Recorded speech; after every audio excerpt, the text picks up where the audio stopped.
बच्चों, किसी भी लॉ, डेफिनेशन, थ्योरम या स्टेटमेंट को अगर हमने उसको बारीक नहीं पढ़ा है, बेहतर तरीके से नहीं पढ़ा है, तो हमेशा प्रॉब्लम क्रिएट करेंगे। जैसे इसके पहले की वीडियोस में बताया कूलॉम्स लॉ के बारे में। मोस्टली हम सभी को या जो बच्चे पढ़े रहते हैं उनको कूलॉम्स लॉ के बारे में ही पता रहता है, लेकिन एक बारीक कम वहां पे नहीं मालूम रहता है कि कूलॉम्स लॉ हमारा अलग अलग मीडियम के लिए भी क्या सेम ही होता है या सबके लिए एक जैसा रहता है।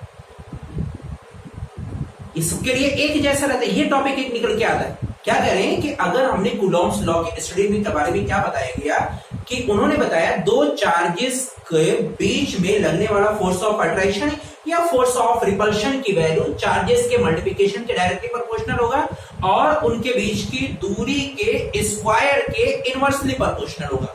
मतलब चार्जेस का मैग्नीट्यूड हम बढ़ाएंगे, इंक्रीज करेंगे तो फोर्स ऑफ अट्रैक्शन या रिपल्शन हमारा बढ़ता रहेगा। ऐसे अगर हमने डिस्टेंस को इंक्रीज और डिक्रीज किया, इंक्रीज करें तो फोर्स ऑफ अट्रैक्शन हमारा डिक्रीज करेगा और अगर हम डिक्रीज करें तो फोर्स ऑफ अट्रैक्शन या रिपल्शन हमारा इंक्रीज करेगा। लेकिन जो मैग्नीट्यूड निकल के आया फोर्स ऑफ अट्रैक्शन या रिपल्शन का कूलॉम्स लॉ का, वो हमारा निकल के आया बेटा आपका एफ की वैल्यू, सॉरी कूलॉम्स लॉ, सी लॉ जिसको हम शॉर्ट कहते हैं बेटा, वो वैल्यूज निकल के आई कि force of attraction equal to बेटा आपका 1/4 pi epsilon not into Q1 Q2 upon D square, ये वैल्यूज निकल के आई। ठीक है, अब यहां पे एक सवाल कि ये फोर्स ऑफ अट्रैक्शन या रिपल्शन की वैल्यू क्या सब मीडियम के लिए यही होता है? अब यहां पे याद रखना कि कूलॉम्स लॉ के जो फॉर्मूला है, ठीक है ना, वो दो मीडियम में लाके बांटा गया है। अभी तक ये याद रखना, दो मीडियम के लिए एक हमारा होता है बेटा आपका एयर एंड वैक्यूम, एक एयर एंड वैक्यूम के लिए है, दूसरा आता है बेटा आपका अदर मीडियम के लिए। अदर का मतलब अगर हमने कोई ऑयल ले लिया है या वैक्स है या इसके अलावा अदर गैसेस हमने ला के रख दी है, दोनों चार्जेस के बीच के अदर गैसेस ला के फीड कर दी है, अब हम वहां पे स्टडी करने जा रहे हैं, तो इस टाइम पे हमारा फोर्स ऑफ अट्रैक्शन या फोर्स ऑफ रिपल्शन की वैल्यू क्या इसी मैग्नीट्यूड से दी जाएगी या कुछ डिफर करेगा, इस चीज की वैल्यू को पता लगाया था। तो ये कूलॉम्स लॉ का एक दूसरा फॉर्म हो जाता है। ठीक है, अब कूलॉम्स लॉ अगर हम यहाँ बात करें तो एयर और वैक्यूम के लिए तो याद रखना बेटा कि एयर और वैक्यूम का तो फॉर्मूला यहाँ पे सेम होता है। एफ की वैल्यू आपकी निकल के आती है 1/4 pi epsilon not into Q1 Q2 upon D square, ये वैल्यूज निकल के आई। लेकिन हम अगर अदर मीडियम की बात करें, अदर मीडियम का मतलब कोई दूसरा है, वैक्स है, ऑयल है, गैस है, कोई भी है, तो इसका एक आता है बड़ा आपका डाई इलेक्ट्रिक कांस्टेंट। अब ये नेक्स्ट टॉपिक में कभी और बताया जाएगा।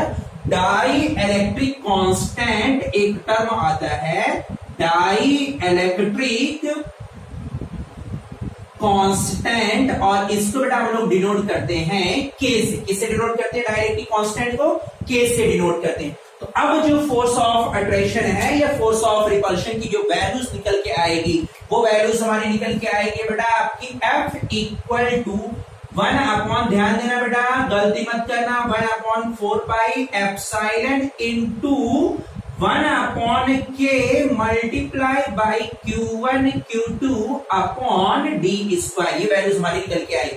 अब यहाँ पे देखो दो टर्म हमारे निकल के आया, एक टर्म हमारा निकल के आया ऐसा कुछ बना हुआ, एक टर्म हमारा निकल के आ रहा है बेटा आपका ई की तरीके बना हुआ। आप लोग सोच रहे होंगे ये ई है, ई नहीं है बेटा। इन दोनों को फिजिक्स में कहा जाता है, ये कहलाता है सिर्फ परमिटिविटी, नाम दिया गया है इसको परमिटिविटी।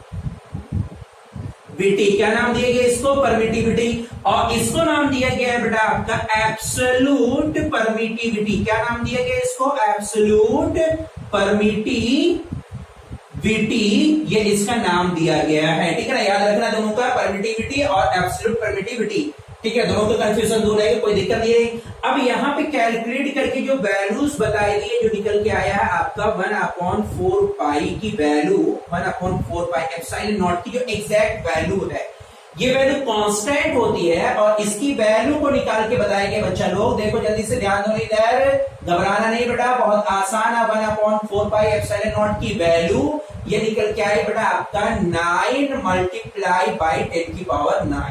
ठीक है ना, ये कांस्टेंट है। अब ये वैल्यू हमेशा जब तक आप नीट के एग्जाम में बेहतर से बेहतर एग्जाम नंबर लेना आना तब तक इस वैल्यू को भूलना नहीं। साथ में इसकी यूनिट भी मत भूलना बच्चा। ठीक है ना, क्या कह रहे हैं, इसकी यूनिट भी मत भूलना। यूनिट कितने को निकालने का एक आसान तरीका है भाई, आप इस वैल्यू को यहां पे रखो तो d इधर मल्टीप्लाई होगा। अगर आप मल्टीप्लाई करोगे क्या हो जाएगा बेटा आपका force multiply by D square upon ये भी चार्जेस यानी बेटा आपका Q1 इंटू Q2 बराबर आइए बेटा 1/4 पाई एप्सिलॉन नॉट। ये बेटा आपके निकल के आए, देखो फोर्स की यूनिट क्या होगी बेटा आपकी न्यूटन, डिस्टेंस की यूनिट क्या होगी बेटा आपकी मीटर स्क्वायर, और चार्ज की यूनिट क्या होती है बेटा आपका कूलॉम इंटू कूलॉम बराबर क्या हो जाएगा कूलॉम स्क्वायर निकल के आया बेटा। यानी इसकी यूनिट क्या हो जाएगी न्यूटन मीटर स्क्वायर पर कूलॉम स्क्वायर निकल के आएगी। याद करने की कोई डेफिनेशन उसकी यूनिट जरूरत नहीं है, आपको ये याद रखना 9 × 10⁹ बाकी यूनिट तो आप यहां से निकाल देना बस। गलती मत करना बेटा, ये एक सिस्टम में होना चाहिए, कभी कभी आपका अलग सिस्टम में दिया रहता है तो उससे घबराना नहीं। ठीक है, ये तो हमारा हो गया कांस्टेंट की वैल्यू।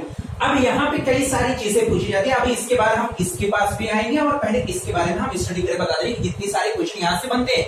एक सवाल हमने तो ये बता दिया। अब यहाँ पे ये पूछा गया कि आप ये बताओ कि एप्सिलॉन नॉट की वैल्यू कितनी होती है।